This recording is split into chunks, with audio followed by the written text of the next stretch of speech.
सब ब्रजवासी पहुंचे और कुरुक्षेत्र में जाकर के जैसे ही देखा,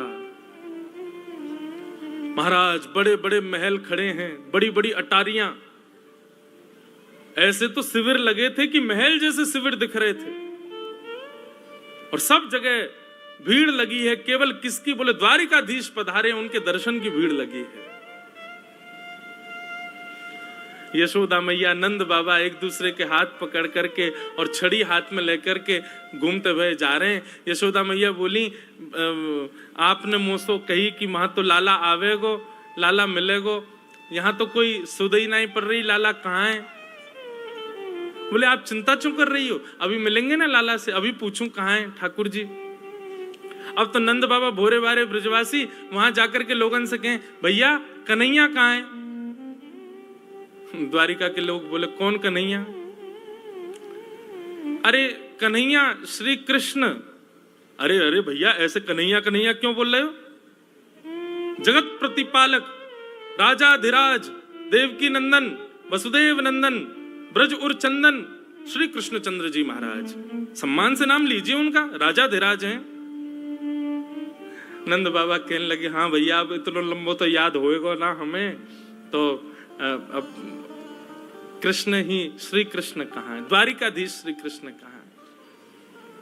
बोले सामने वो जो पूरी लंबी कतार खड़ी है ना दर्शनार्थियों की, वो सब उन्हीं के दर्शन करने जा रहे हैं। सूर्य ग्रहण का समय है, पूरे विश्व भर के भारतवर्ष के ऋषिगण आए हैं। ठाकुर जी का तुलसी अर्चन चल रहा है, ठाकुर जी का सहस्त्रार्चन चल रहा है, भीतर भगवान के पुष्पार्चन चल रहे हैं। यशोदा मैया, नंद बाबा तुलसी अर्चन, पुष्पार्चन, सहस्त्रार्चन समझ ही नहीं पा रहे ये होवे का है भैया। बोले अच्छा। भीड़ लगी है चारों तरफ ठाकुर जी के दर्शन की, और वही भीड़ में श्री नंद यशोदा पहुंचे।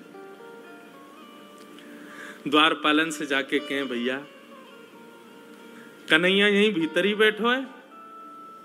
बोले श्री कृष्ण कन्हैया? बोले जी जी जी, हाँ वो द्वारिकाधीश जी यहीं विराज रहे हैं, हमें वाको दर्शन करने मिल सके। द्वारपाल ने पूछी, आपको परिचय? बोले भैया हम ब्रज से पधारे हैं, हम नंद बाबा हैं जी, यशोदा मैया है। 11 वर्ष 56 दिन ठाकुर जी हमारे पास ही रहे ब्रज में, बहुत दिन है गए, 100 वर्ष है गए, तो आज उनके दर्शन करवे आए। जैसे सुने नंद यशोदा,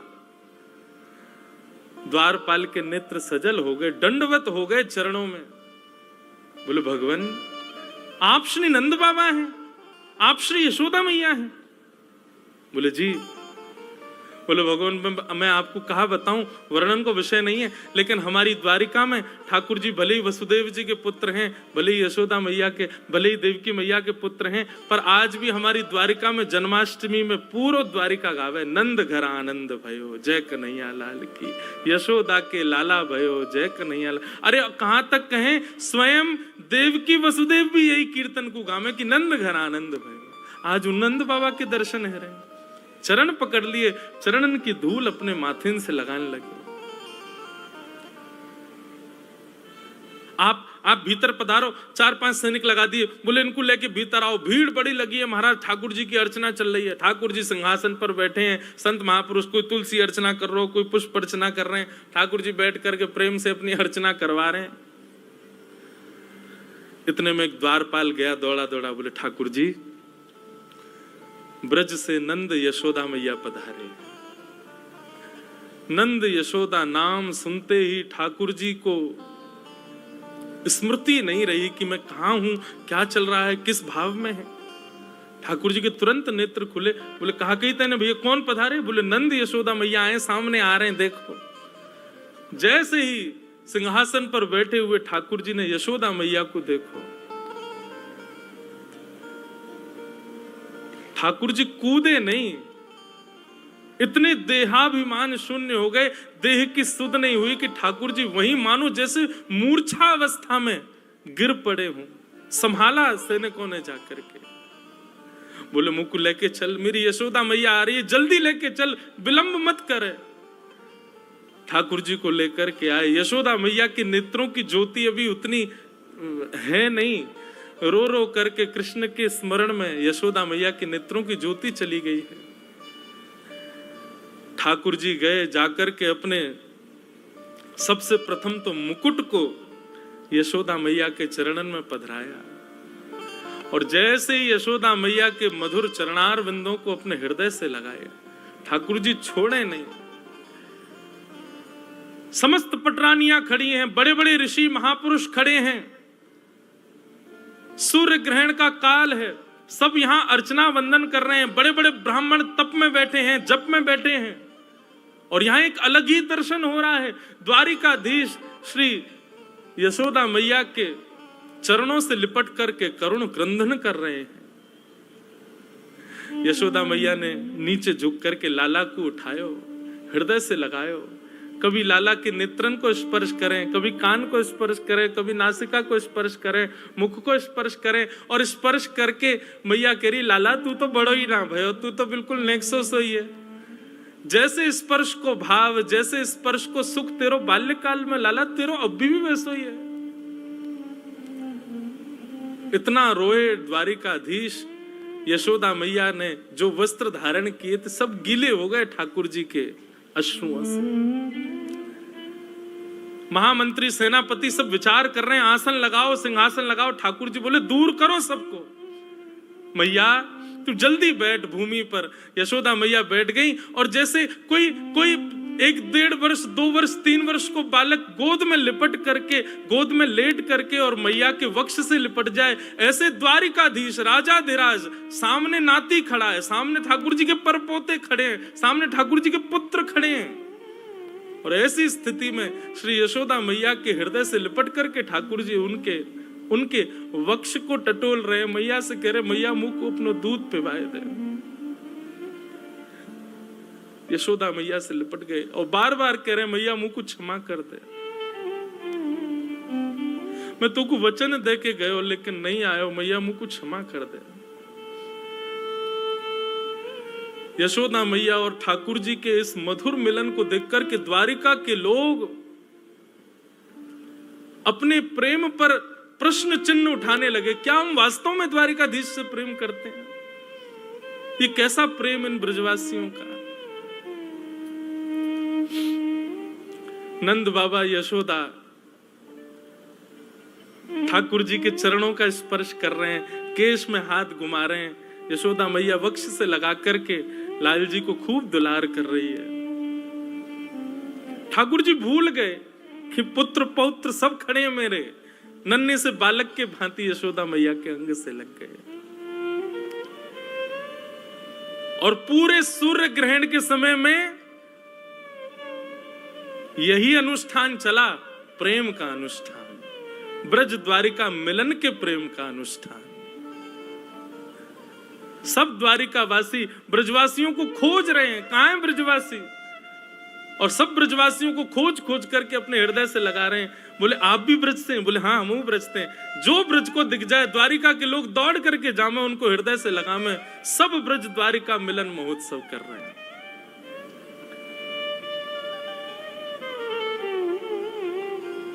ठाकुर जी की स्थिति देख करके श्री रुक्मणी जी आई और गोद में लेटे द्वारिकाधीश के हस्त का स्पर्श करने लगी।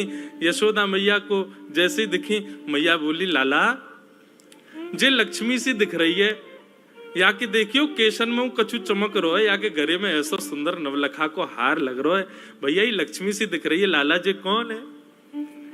जैसे रुक्मणी जी आई, ठाकुर जी की विरह वेदना शांत हुई। भगवान अपनी स्थिति देख रहे थे, ये काब है, ये कैसे हम लिपट गए। तुरंत यशोदा मैया की गोद में ठाकुर जी बैठ गए। अच्छा, पूज्य पिताजी महाराज कथा में एक प्रसंग कहते हैं बंधुओं कि द्वारिकाधीश भगवान के पुत्र प्रद्युम्न की आयु 50 वर्ष, भगवान के परपौत्र अनिरुद्ध की आयु 25 वर्ष और स्वयं द्वारिकाधीश की आयु 16 वर्ष। पुत्र 50 वर्ष का, नाती 25 वर्ष का और परदादा जी 16 वर्ष के। ठाकुर जी 16 वर्ष से ऊपर, 16 वर्ष तो आज 16 वर्ष के, अगर कलयुग में ठाकुर जी पधारे 16 वर्ष के नहीं होंगे, मुंह लगे और कम है जाएंगे। क्यों? जिस अवस्था में विकार आने उत्पन्न हो जाते हैं, ठाकुर जी उस अवस्था से ऊपर नहीं जाते। विकार आने मतलब जहां पर वोकल कॉर्ड बदलना शुरू हो जाए, दाढ़ी मूंछ आनी शुरू हो जाए, आप थोड़े बड़े बड़े से लगने लग जाओ, ये समझ जाओ कि अब ये विकार अवस्था है। ठाकुर जी उस अवस्था में कभी नहीं आते। ठाकुर जी सदा सहज अवस्था में रहते हैं, बाल अवस्था में रहते हैं। तो ठाकुर जी यशोदा मैया गोद में ही बैठे हैं और मैया से कह रहे, मैया जे तेरे ही यमुना में दीपदान को प्रताप सामने बैठो है। यशोदा मैया बोली मतलब? अच्छा ठाकुर जी को एकांत में गए हो सिंहासन? नहीं, वही चौक में ही बैठे हैं यशोदा मैया गोद में, और चारों तरफ लाखों दर्शनार्थी ब्रजवासी और द्वारिका के लोग बैठे हैं। मैया जे रुक्मणी है जासे मेरो ब्याह भयो है, तेने बड़े दीपदान किए, मेरे लाला की लक्ष्मी जैसी बहू आवे, मेरे लाला की ऐसी बहू आवे कि चार लोग देख के कहें अरे भैया ऐसी बहू होनी चाहिए। मेरे लाला की ऐसी बहू आवे कि पूरा ब्रजमंडल युग युगांतर तक याद रखे। देख ले मैया तेरी बहू सामने बैठी है। एक भुजा से द्वारिकाधीश को हृदय से लगा रही हैं, दूसरी भुजा से श्री रुक्मणी जी को हृदय से लगा रही हैं। रुक्मणी जी के भी नेत्र सजल हो गए यशोदा मैया के अंग से लग करके। खूब स्नेह किया। अष्टपटरानियों को अपने हृदय से लगा करके यशोदा मैया ने जो उनके पास था, कड़ूला, कंगन, हाथ, बोले अब तो पहले तो लाला कोई मुख दिखाई भाई ना, आज ही है रही है तो आज ही ये अनुष्ठान चला था सूर्य ग्रहण पर कुरुक्षेत्र में, प्रेम का अनुष्ठान। यशोदा मैया कोई को अपनी पाजेब उतार के पहना रही हैं, कोई को अपने हाथन की अंगूठी दे रही हैं, कोई को अपने गले को हार उतार के दे दें, कोई को अपने कानन को कुंडल दे रही हैं। सब मना करें, बोले मैया आपको, बोले नहीं ये मेरी मुख दिखाई है, तू मेरी बहू है, मेरे लाला की बहू है, क्यों नहीं दूंगी, ये सब तुम्हारा ही तो है, तुम्हारे काजी तो मेरे पास है। देवे को अवसर ना मिलो, आज मिलो तो पीछे क्यों रहूं। ये था बंधुओं ब्रज द्वारिका मिलन। और तभी पता चली भीतर बैठी देवकी मैया को कि यशोदा जी आई। देवकी और वसुदेव जी दोनों पधारे। यशोदा मैया के कान में ठाकुर जी बोले, मैया सामने देवकी मैया आई है, मैया को कम दिखाई दे ना, या हमारे ठाकुर जी संबंध को परिचय दे रहे हैं। बोले मैया देवकी मैया सामने आई है। देवकी मैया को देखते ही यशोदा मैया दंडवत साष्टांग प्रणाम करने लगी। देवकी मैया कह रही, अरे बहन कहा कर रही हो।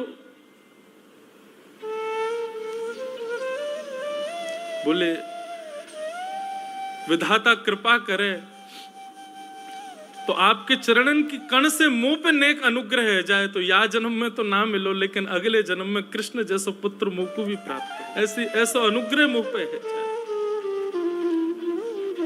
देवकी मैया के चरणन से लग गई। देवकी मैया ने उठाकर के हृदय से लगाया। ये मधुर मिलन, खूब स्नेह दे रही हैं एक दूसरे को। बोले आपको पुण्य कितना श्रेष्ठ है, कन्हैया जैसो लाला आपके घर भयो। बोले मेरे पुण्य की कहा कहोगी बहन, मेरे तो 6 बालकन को कंस ने मार दियो, 7वें बालक को जन्म न भयो, 8वें बालक के रूप में कन्हैया आयो, पर कंस तो इतना क्रूर राजा जन्म लेते ही बालकन को मार दे। ये तो आपके और नंद बाबा को प्रताप हो कि हमारो लाला सुरक्षित रहो। 11 वर्ष 56 दिन तक आपने वहां को खूब ध्यान रखो।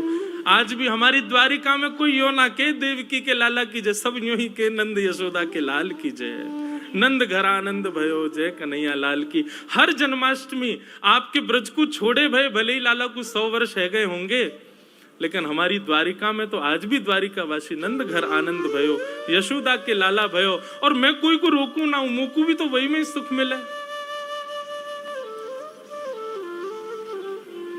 यशोदा मैया और देवकी का मिलन हुआ। सब ब्रज अवध के लोग, ब्रज और द्वारिका के लोग मिल रहे हैं। द्वारिका के लोग बहुत सम्मान कर रहे हैं ब्रजवासियों का। ये स्थिति देख करके सब भूल गए किसके क्या जब चल रहे हैं, क्या अनुष्ठान चल रहे हैं। हवन की सारी अग्नियां ठंडी पड़ गई महाराज। जहां प्रेम की बाढ़ आ गई हो वहां कौन सी अग्नि जल सके। ऐसा मधुर मिलन हो रहा है। तभी एक सखा ने जाकर के ठाकुर जी को संकेत किया, लाला श्री जी पधारी हैं। श्री जी का नाम स्मरण सुनते ही ठाकुर जी मंत्रमुग्ध हो गए। एक बार को ठाकुर जी भूल ही गए कि हम द्वारिकाधीश हैं, पर श्री जी का नाम सुनते ही तो ठाकुर जी की व्याकुलता और बढ़ गई। बोले कहाँ हैं? बोले कुंज में विराज रही हैं, आप चलो। ठाकुर जी बड़े सहमे सहमे से श्री जी के पास जा रहे हैं। जैसे ही ठाकुर जी ब्रजवासियों के शिविर में प्रवेश करते हैं, किशोरी जी बैठी हैं। किशोरी जब से ब्रज छोड़ के ठाकुर जी गए ना, तब से एकांत में रहती हैं, बस अष्ट सखियों के मध्य में रहती हैं, बहुत कम वार्ता करती हैं। जैसे ही ठाकुर जी ने शिविर में प्रवेश किया, किशोरी जी के नेत्र खुले। तुरंत ललिता, मुकु ऐसा क्यों लग रहा है कि कन्हैया आ रहे हैं? बोले नहीं, कन्हैया क्यों आएंगे? अभी अभी मुकु पता चली, उनको तो सहस्त्रार्चन, तुलसी अर्चन आदि सब चल रही है। वो सूर्य ग्रहण को समय है ना, तो सब वहीं व्यस्त हैं। पूरे भारतवर्ष के बड़े बड़े संत ऋषि पधारे हैं, सब वहीं पर अर्चना कर रहे हैं। वो तो बहुत व्यस्त हैं, लाडली जी वो कैसे आवेंगे? किशोरी जी बोली, मुझे उनके तन की सुगंध पता है, और इस समय आभा मंडल वायु जो बह रही है उसमें ठाकुर जी के तन की सुगंध आ रही है, और मुझको पूर्ण विश्वास है कि श्याम सुंदर पधार रहे हैं। इतने में ही शिविर का जो कपाट था वो खुलना हुआ, और जैसे ही वहां से प्रवेश किया द्वारिकाधीश ने, देख करके सब सखियां भाव विह्वल हो गई। किशोरी जी भाव विह्वल नहीं हुए, नीचे नेत्र करके बैठी हैं। पता है कि ठाकुर जी आ गए, पर देखूं कैसे, किस अंग को पहले देखूं? 100 वर्षों की प्रतीक्षा।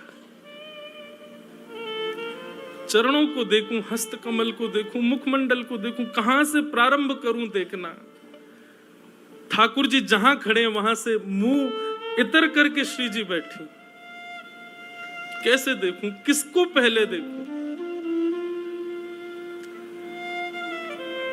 ललिता विशाखा को थोड़ी सुध आई, श्री जी के बगल में स्थान था, वहां आसन ठाकुर जी का पधराया, इत्र का छिड़काव किया, गुलाब जल बिछाए। आओ लालन विराजो।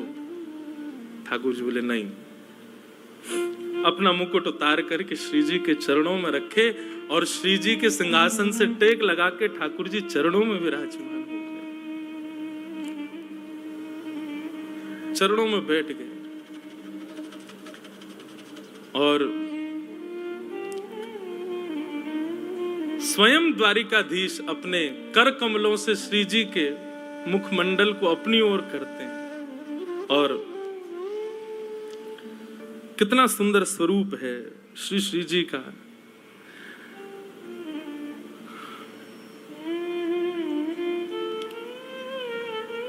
स्वामी श्री हरदास जी महाराज का एक पद है बंधु, ठाकुर जी क्या कहते हैं श्री जी को देख करके?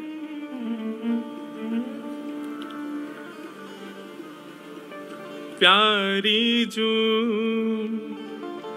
जब जब देखूं तेरो मुख, तब तब नयो नयो लागत।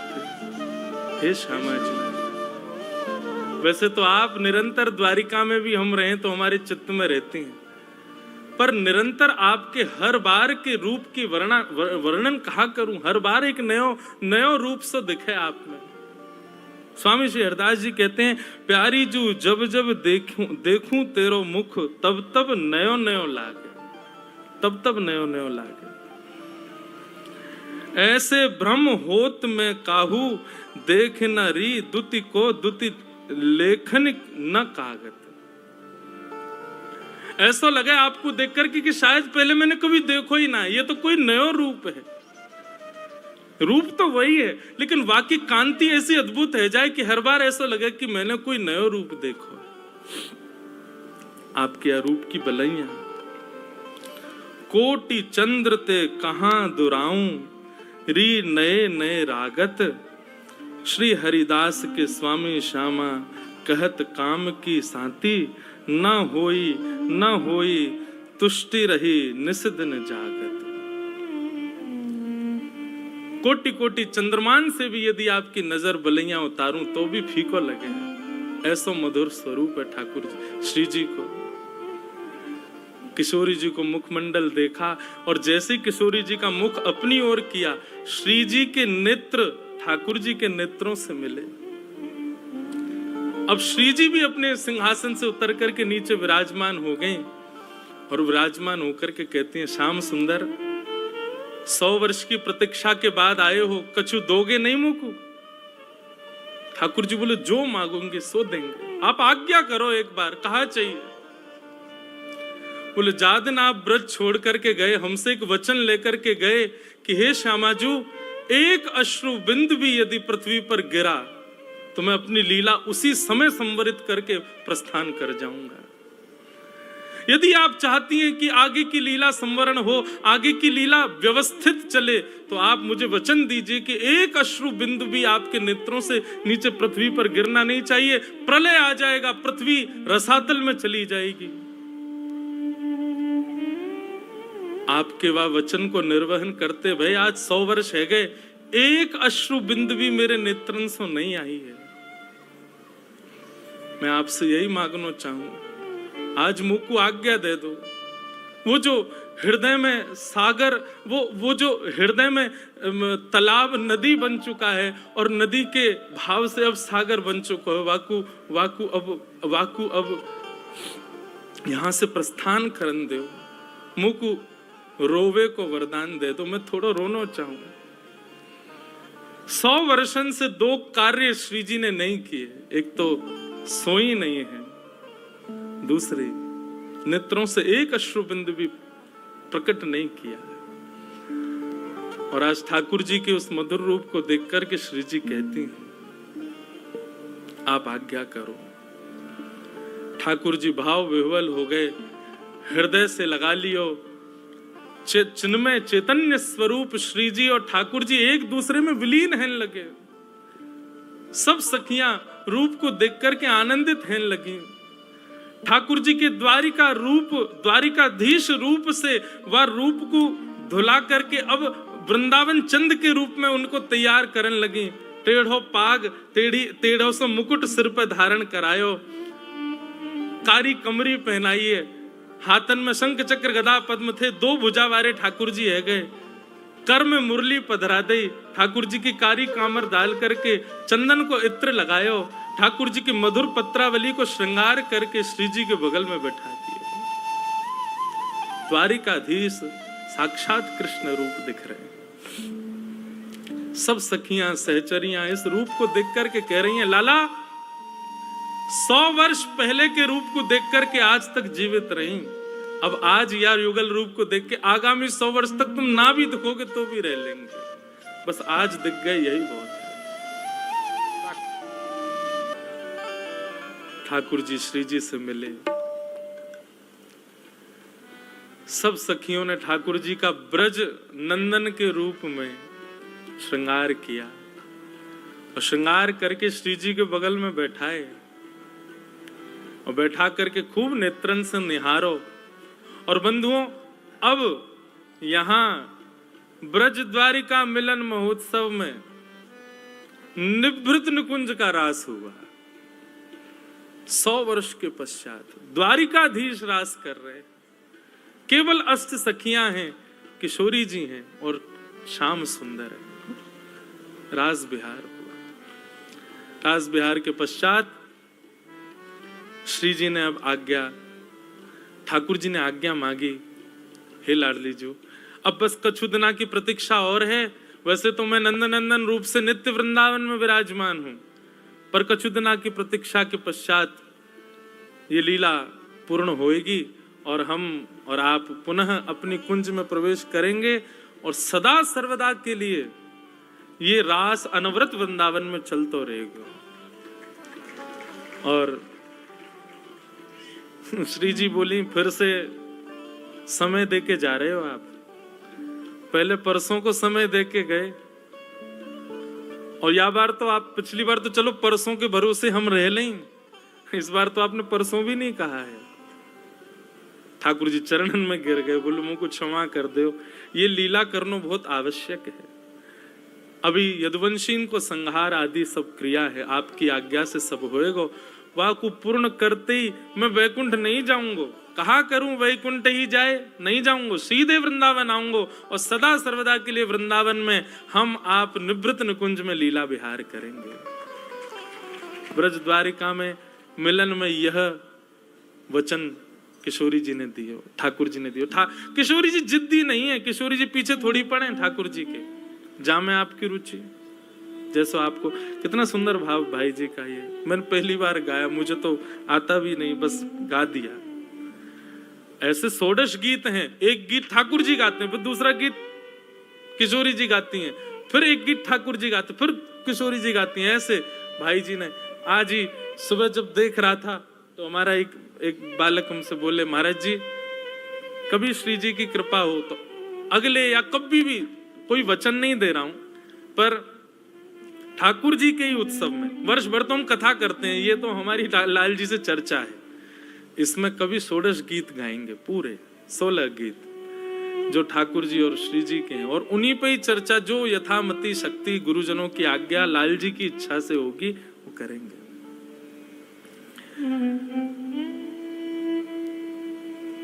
तुमरो सुख ही है मेरो सुख, जानना कछु सुख जानो। आप जिसमें सुखी वही मेरो सुख है, और मेरे लिए अन्य कोई मेरे द्वारा निर्मित कोई सुख नहीं है लाल जी। आपको जिसमें प्रसन्नता वही मेरा सुख है, तो मैं अपना सुख बताऊं कैसे?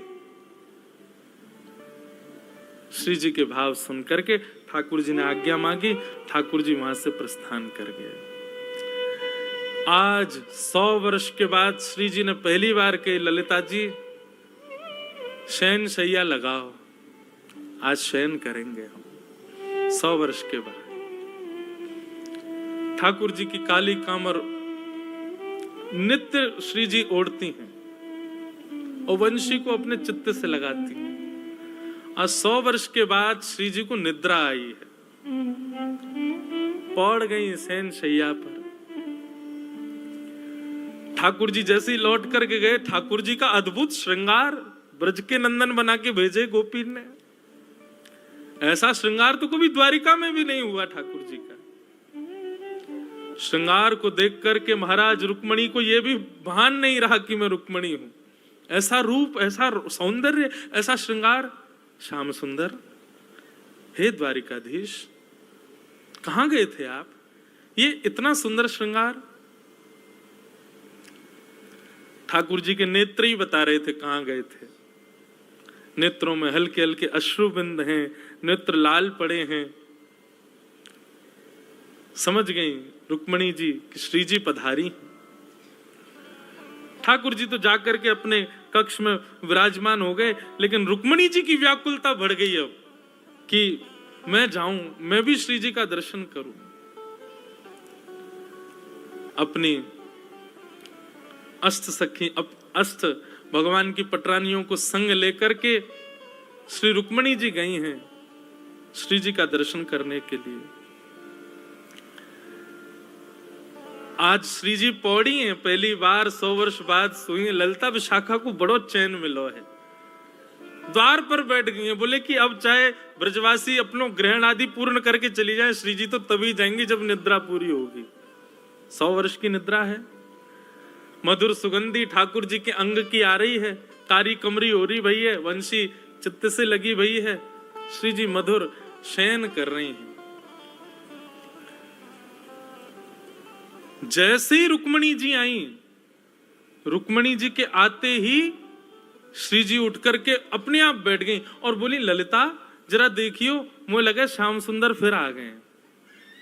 बोले अब कहा भाई, अब तो श्याम सुंदर नहीं आए थे। बोले श्याम सुंदर को हृदय से लगा के रुक्मणी जी आई तो उनके तन की सुगंधी रुक्मणी जी में से आ रही थी, और श्री जी को उसी से ही भान हो गया कि श्याम सुंदर आए। उठ के बैठ गई श्री जी। बोले ललिता देखियो द्वार पर श्याम सुंदर आए। ठाकुर जी फिर आए हैं। अब की बार द्वार खोल करके देखा तो रुक्मणी जी खड़ी हैं। आहा, द्वार खोला था श्री ललिता जी ने। ललिता जी की रूप माधुरी देखते ही श्री रुक्मणी जी तो नतमस्तक हो गई, प्रणाम करने लगी कांति देख करके। हे श्यामा जू, हे लाडली जू, आपको बारंबार प्रणाम करूं, आपकी बलैया लऊं, ऐसा सुंदर रूप, ऐसा सुंदर माधुर्य। ललिता जी ने तुरंत उठाई, बोले नहीं, मैं ललिता हूं।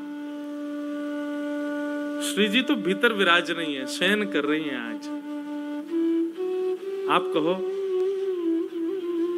रुक्मणी तो बस बोले ही नहीं पाई, शब्द ही चले गए। बोले कि ये दासी की सुंदरता है तो श्यामाजू की सुंदरता क्या होगी? नेत्रों में सामर्थ्य नहीं है देखने की। एक बात कहूं बंधुओं, कई प्रश्न और कई भाव आते हैं कि वृंदावन में श्री जी के दर्शन क्यों नहीं है। या को एक भाव यही है कि श्री जी को देखवे की सामर्थ्य केवल और केवल ठाकुर जी में, हम में है ही ना है, हम देखे ही ना सके उनको, या हमारे श्री जी के दर्शन हो में ही ना है। और एक बात कहूं, ठाकुर जी दिख जाएंगे, ब्रजवासी दिख जाएंगे, ब्रज की पूरी लीला काउदना प्रत्यक्ष दिख जाएगी, लेकिन श्री जी को देखवे के लायक हमारे पास नेत्र है ही ना है, उनके दर्शन तो ना है सके। उनकी तो कृपा ही इतनी है, उनको तो भाव ही इतना कि वाकू बोलते बोलते रसिक जन भावुक कह जाएं। श्री जी को नाम गाते गाते लोग कितने वर्षन की समाधि में चले। और इनकी छोड़ो, श्रीमद् भागवत के वक्ता श्री शुकाचार्य जी महाराज, श्री शुक मूर्छित भय मास षट, 6 महीने के लिए मूर्छित हो गए शुकाचार्य जी श्री जी का नाम बोलते। जिनका नाम, जिनका रूप, जिनकी लीला, जिनके केवल अनुभव मात्र से ऐसी स्थिति हो जाती है, वो प्रत्यक्ष दिखेंगी हमको? संभव नहीं, हम में सामर्थ्य नहीं। रुक्मणी जी आदि आई, बोले श्री जी के दर्शन करने। ललिता जी बोली आज शयन में है, और ये कोई साधारण शयन नहीं है, 7 वर्ष के पश्चात का शयन है। या हमारे हम किशोरी जी को उठाए ना सकें, पर आपकी बहुत इच्छा है तो झरोके में से श्री जी को दिखा देंगे। और एक झरोके में लेके गई। बंधु एक बात कहें, वृंदावन दर्शन की रीति है, प्रत्यक्ष श्याम सुंदर को नेत्रों से मत देखो। कोई खंबा हो, कोई व्यक्ति आगे खड़ा हो, उसके पीछे छुप के श्याम सुंदर को देखो, उनके दर्शन नहीं करो, उनको ढूंढो कहां है। प्रत्यक्ष जाकर के आप श्याम सुंदर को 2 नेत्रों से देखने का प्रयास करते हैं, वो दर्शन नहीं है। वो दर्शन द्वारिका में चल जाएगा, जगन्नाथपुरी में चल जाएगा। वृंदावन तो झरोकों से देखने का विषय है, वहां तो छुप के देखो, स्वयं को छुपा करके देखो। रुक्मणी जी ने जैसे ही झरोके में से झांका, कारी कमरी ओढ़ी है श्री जी ने, वक्ष पर ठाकुर जी की वंशी वेणु को लगाए श्री जी लेटी हैं। और बस उसी समय रुक्मणी जी का देखना हुआ, और उसी समय श्री जी ने कारी कमरी में से नेक अपनो चरण बाहर निकारो, और वह चरण को देखते ही महाराज रुक्मणी जी के सारे आर्थ नष्ट हो गए, सारा अहंकार नष्ट हो गया, जो भी विषाद रहे होंगे भीतर वह भी नष्ट हो गए। बस पूर्णतया ललिता जी के हाथ पकड़ लिए, बोले मुझे वापस नहीं जाना, अब मुझे इनके चरणों में ही रहना है, मुझे वापस नहीं जाना। आप कृपा करो, मुझ को भी दासी बना दो, मुझ को भी संग सहचरी रख लो, मुझे द्वारिका नहीं जाना। ये स्थिति है श्री किशोरी जी के चरणार बिंदों की, कि नित्य ठाकुर जी के संग रहने वाली रुक्मणी जी ठाकुर जी का त्याग करने को राजी हो गई, लेकिन किशोरी जी के चरण नहीं छोड़ेंगे। अभी मुख तो देखा ही नहीं है, अभी तो चरण देखे हैं श्री जी के। क्रंदन करने लगी, भाव क्रंदन रुदन करने लगी श्री रुक्मणी जी, मुझे चरणों में रख लो। धन धन राधिका के चरण, ऐसे चरणारविंद श्री जी के, मुझे इनकी सेवा करनी, एक बार स्पर्श करा दो बस। मैं आपको और कुछ नहीं कहूं, मुख देखने की भी इच्छा नहीं, बस चरण का दर्शन करा दो। एक बार समीप ले जाकर के नेक चरणन से मेरो स्पर्श करा दो बस। तब ललिता आदि विशाखा भाव विह्वल रुक्मणी जी को दोनों भुजाओं से उठा करके चल भी नहीं पा रही हैं, लेकर के जैसे ही कक्ष में आई, श्री जी के चरणार बिंदों का जैसे ही स्पर्श किया, उठ करके बैठ गई। किशोरी जी रुक्मणी जी को देखा, रुदन कर रही हैं, अविरल अश्रुधार, और जैसे ही श्री जी के मुखमंडल को देखा रुक्मणी जी ने, रुक्मणी जी कह रही है कोई पूछ लो मुझसे कि श्री जी कैसी दिखती हैं, कोई तो पूछो मुझसे कि श्री जी का दर्शन कैसा है। पहली बात तो वर्णन कर नहीं पाऊंगी, और दूसरा अगर आप पीछे पड़ जाओगे तो बता नहीं पाऊंगी, बस ले चलूंगी कहां, श्री जी के पास नहीं, श्याम सुंदर के पास, और श्याम सुंदर को ले जाकर के सुंदर चुनरी पहनाऊंगी, सुंदर आंखन में काजर लगाऊंगी, उनके घुंघराले केशन को खोल दूंगी, बस अपने भाव से उनके श्याम वर्ण को गौर वर्ण कर दी, समझियो यही है श्री जी, यही है किशोरी जी, यही है हमारी लाडली जी। कोई अंतर नहीं है, कोई भेद नहीं है। रुक्मणी जी तो ये आश्चर्य में है कि दोनों एक से ही दिखते हैं, बिल्कुल ऐसे ही नेत्र हैं श्री जी के, वैसे ही नेत्र हैं ठाकुर जी, वैसी नासिका, वैसे ही ओष्ठ, पलक झपकने को तरीका भी सबन को अलग होवे, श्री जी और ठाकुर जी पलक भी वैसे ही झपके जैसे एक ही है, बिल्कुल कोई अंतर नहीं। रुक्मणी जी से ज्यादा कौन जाने, 24 घंटा ठाकुर जी की सेवा में रहे, गर्दन हिलावे को, बोलवे को, उठवे को, अचकवे को, सब बिल्कुल एक जैसा है, बस गौर वर्णा है, वो श्याम वर्ण है, कोई अंतर नहीं।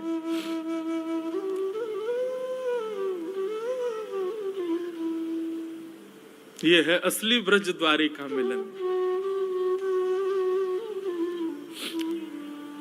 खूब देर तक श्री जी के चरण सेवा करती रही। श्री जी अपने हस्तकमल से रुक्मणी जी के मस्तक को फेरती रही। आपस में खूब प्रेम चर्चा, भाव चर्चा हुई। रुक्मणी जी ने प्रार्थना की कि श्री जी 16,100 सखियां और है, मेरी बहन 16,100 और हैं, आप कृपा करो ना, मैं तो चाहूं कि ऐसा दर्शन उनको भी प्राप्त हो, ये सेवा आप तो ऐसी कृपा कर दो, हम यहाँ से द्वारिका जाएंगे ही नहीं। 16,108 को आप अपने संग ले चलो, अगर आप हमसे पूछो तो हम तो आपको वर्ण करवे, आपसे ब्याह करवे को तैयार हैं। 16,108 आपके संग चल देंगे वृंदावन, हमें ना जानो द्वारिका, द्वारिकाधीश रहे अपने यदुवंशी के संग, हमें तो आपको संग चाहिए, अब आपके संग चलेंगे। किशोरी जी बोली नहीं, ध्यान रखो हमारे हृदय बिहारी को, कछु दिना के बात हो रहे, खूब स्नेह करो, खूब भाव, फिर आप आ जाइयो कुंज में, आप भी विराजमान है जाइयो, वहां कुंज की लीला में फिर संग रहेंगे। और रुक्मणी जी प्रणाम करके आज्ञा लेकर के कि आप पधारो, ऐसा भाव रख करके गई। श्री जी बोली ठीक है, मैं प्रयास करूंगी, आऊंगी। और रुक्मणी जी वापस चली गई, प्रतीक्षा कर रही हैं कब श्री जी पधारेंगी, कब किशोरी जी आएंगी। और सायंकालीन समय भयो, 16,100 पटरानियां अपनी पलकें बिछाएं खड़ी हैं, सब प्रतीक्षा कर रही हैं, श्याम सुंदरा श्री किशोरी जी पधारेंगी। और तभी ललिता विशाखा सब अष्ट सखीन के साथ श्री जी पधारे। श्री जी के रूप माधुरी को दर्शन, श्री जी के चरणन को दर्शन, श्री जी के भाव को दर्शन करके सब निहाल हो गई, कितनी तो मूर्छित हो गई, गिनती नहीं, श्री जी को रूप देख करके। खूब सारी सामग्री प्रस्तुत की गई, गर्म दूध का पात्र। अब सखियों को सबने, रुक्मणी आदि ने कही आप सब कोने हैं, जाओ हम सेवा में रहेंगी, हम कुछ सेवा को अवसर दो। और सिंहासन पर विराजमान करके श्री जी के कोई भगवान की पटरानी श्री जी के पामन में नूपुर पहना रही है, कोई हाथन में कड़ूला पहना रही है, सुंदर श्रृंगार कर रहे हैं, महावर लगा रही हैं। रुक्मणी जी पत्रावली बना रही हैं, श्री जी को श्रृंगार कर रही हैं, माला पहना रही हैं, इत्र छिड़क रही हैं, सुंदर कुंज जैसी बनाई है। और सब सखियां श्री जी की सेवा में, और ऐसे नहीं कि कोई भार पड़ रहा हो, बल्कि एक दूसरे से जिज्ञासा कर रही हैं, अब नेक मोकू दे दे अवसर, अब नेक मोकू दे दे अवसर, सबके अंदर जिज्ञासा, हम जाएं श्री जी के पास, उनकी सेवा करें। सामग्री पधराई गई सामने पाने के लिए। और तभी रुक्मणी जी ने भाव गलती से बोल दिया, बोले आप प्रसाद पालो, तो मना कर रही थी तो गलती से मुख से निकल गया। ये हमारे द्वारिकाधीश को अधरामृत है।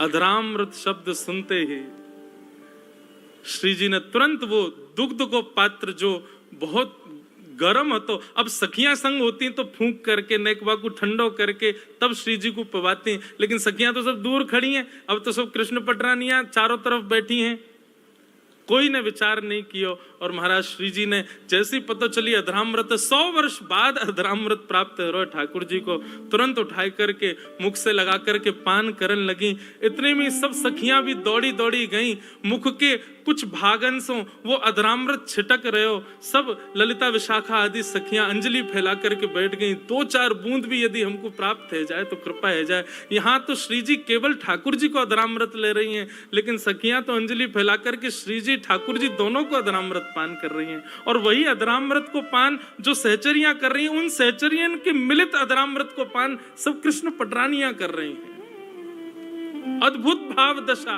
वर्णन नहीं हो सकता उसका। ऐसी हमारी श्यामाजू ठाकुर जी के चरणन में छाले पड़ गए, कथा सबको पता है। रुक्मणी जी ने जब दर्शन किए तो फिर ठाकुर जी ने बताई, श्री जी के चित्त में हमारे चरण विराजमान हैं, उनके चित्त में हमारे चरण विराजमान है। यही हमारे ये भाव दशा भई है। बोलो ब्रज द्वारिका मिलन महोत्सव की जय। ये है ब्रज द्वारिका को वास्तविक मिलन।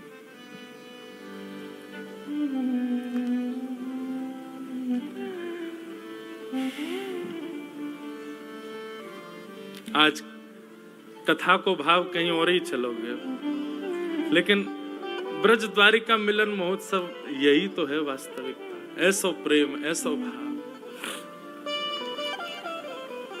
ऐसी श्यामाजू से हम बारंबार प्रार्थना करें कि किशोरी जी आप कृपा करो, ठाकुर जी प्रसन्न हो जाएं। हे सुन राधिका दुलारी, तेरे द्वारका भिखारी हूँ मैं, शाम का पुजारी,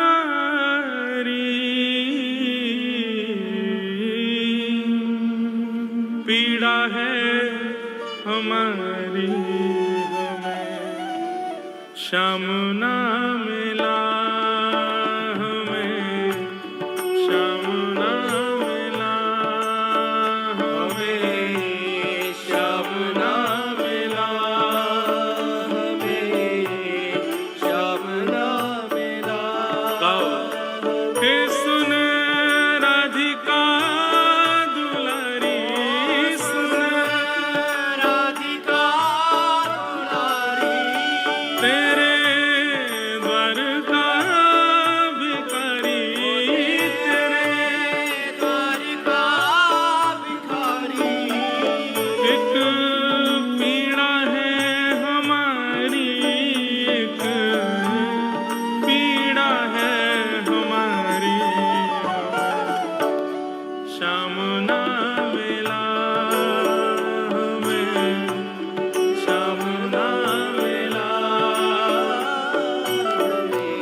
भाव गाते गाते जब लाल जी को देखते हैं ना तो फिर कुछ अलग गाने का मन होता है। हमें श्याम मिल गया,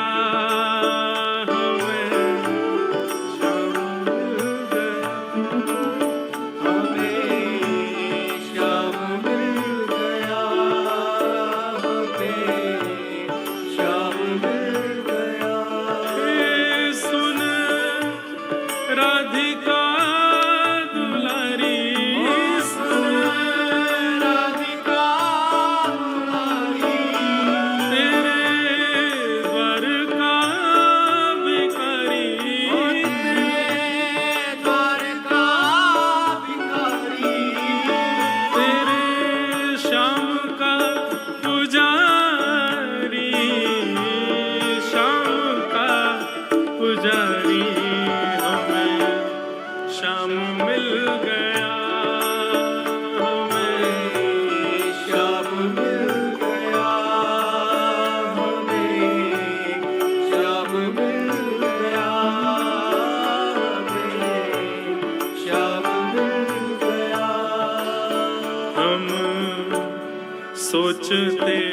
कान्हा कहीं कुंजन में होगा।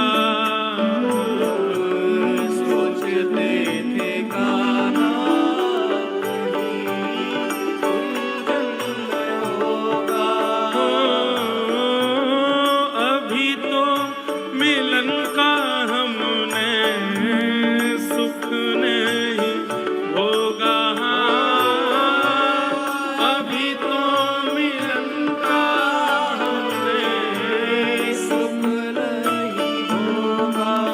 सुन के प्रेम की परिभाषा, सुन के प्रेम की परिभाषा मन में बंधी थी जो आशा, मन में जगी थी जो आशा।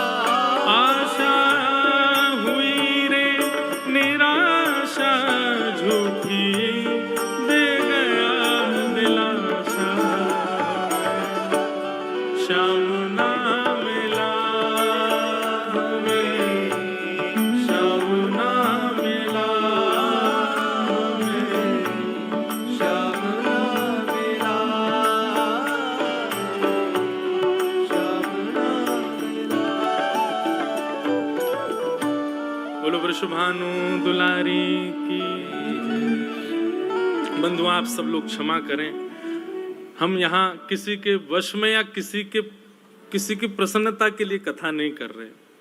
मैं तो कभी ऐसे भाव, मैं आंख बंद करके कथा कहता हूँ, खुद को ही सुनाता हूँ, आप सुनो नहीं सुनो अब भाव है। पर ये भाव जो भी हैं सब हमारे लाल जी के चरणों में अर्पित हैं। सब जगह ये भाव प्रकट नहीं हो पाते, इसलिए अब लाल जी को उत्सव में मैं ही मना करूं कि ठाकुर जी के आगे रोना नहीं चाहिए और हम ही इतने भावुक कह रहे हैं तो कैसे काम चलेगा। इसलिए चलो अब सब लोग नाचो। श्यामा हृदय कमल सो प्रगट्यो, श्यामा हृदय कमल सो प्रगट्यो। श्यामा हृदय कमल सो प्रगट्यो। श्यामा हृदय कमल सो प्रगट्यो। और श्याम हृदय तू भाई वृंदावन प्यारो वृंदावन, ओ वृंदावन प्यारो वृंदावन। हे वृंदावन मेरो वृंदावन। हे वृंदावन प्यारो वृंदावन। सब सुख सागर रूप उजागर रहे वृंदावन धाम।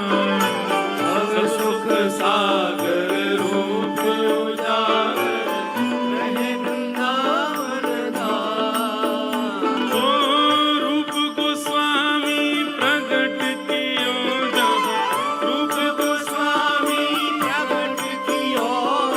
रूप गोस्वामी प्रगट कियो जहाँ, रूप गोस्वामी प्रगट कियो। राधा गोविंद रूप निधान। वृंदावन प्यारो वृंदावन, वृंदावन प्यारो वृंदावन। हे वृंदावन मेरो वृंदावन। वृंदावन मेरो वृंदावन। रूप गोस्वामी प्रगट कियो जहाँ, रूप गोस्वामी प्रगट कियो। राधा गोविंद रूप निधान। वृंदावन प्यारो वृंदावन, वृंदावन प्यारो वृंदावन। हे वृंदावन मेरो वृंदावन। वृंदावन मेरो वृंदावन। ओ बिहरत निस दिन कुंज गलन में, ब्रज जन मन सुख धाम। बिहरत निस दिन कुंज गलन में, ब्रज जन मन सुख धाम। ओ मदन मोहन को रूप निरख के, मदन मोहन को रूप निरख श्री मदन मोहन को रूप निरख के, मदन मोहन को रूप निरख सनातन बल बल धाम। वृंदावन प्यारो वृंदावन, वृंदावन प्यारो वृंदावन। हे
पाए